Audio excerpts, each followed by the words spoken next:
How best to say this? Understand that I'm not the kind of person to sit in front of a microphone and believe that what I think will have any profound meaning to your lives. But you see, although what I have to say may upset a few of you, a few months ago I had one of those life-changing moments that forced me to realize that I've made a lot of stupid mistakes in my life. And you know what they say, make films about what you know. The problem was, why should the thousands of you now watching this believe me when I say that video games were to blame? Understand that I've played video games my entire life, starting with Atari and Nintendo, right up till just a few months ago. Over the years, I could only calculate that I've lost thousands of dollars and tens of thousands of hours of my life to them. But when I considered their effect on my life, I had to face the fact that years of gaming had not made me smarter, and button mashing had not improved my reflexes. I was not a kung fu master, I couldn't properly swing a sword, and in a zombie apocalypse, I probably wouldn't last 5 minutes. We often forget that video games are entertainment. That means beyond making you feel good, they have no lasting value. Regardless of how important it may feel to you, there is no place on a resume for Xbox achievements. The real pain behind my years of video game addiction was that I never realized their true costs.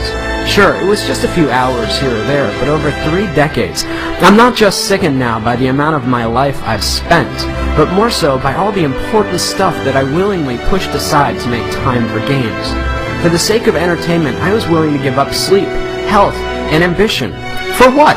We fool ourselves into thinking that virtual achievements and virtual friends are adequate substitutes for real-life ones. To be blunt, video gamers seem to be fine giving up their real lives for simulated ones, full of depression and loneliness. I know the true cost of gaming are all those lost years that I could have spent with friends, creating art, or being a better husband. 3 months ago, I had to face the facts that I was alone, overweight, and divorced. If there's a moral to this lecture, it's that as much as we may want one, life does not have continues. For much of my life, I was eager to trade away countless opportunities, friendships, and love for experiences that don't really exist. I guess what I'm saying is, it took me a long time to figure all this out, and along the way, I missed out on a lot of life.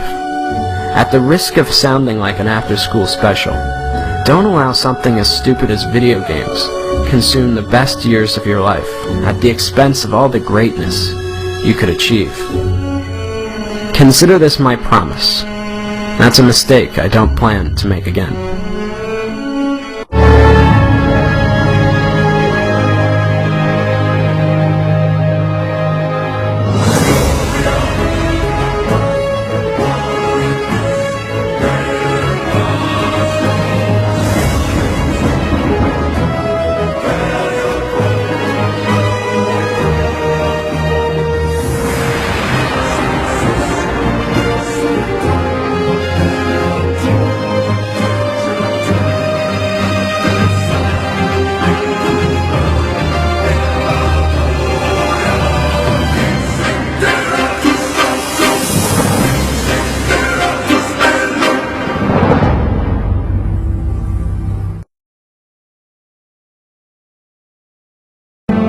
Now, I know a lot of you are going to be angry or confused over the things that I'm saying.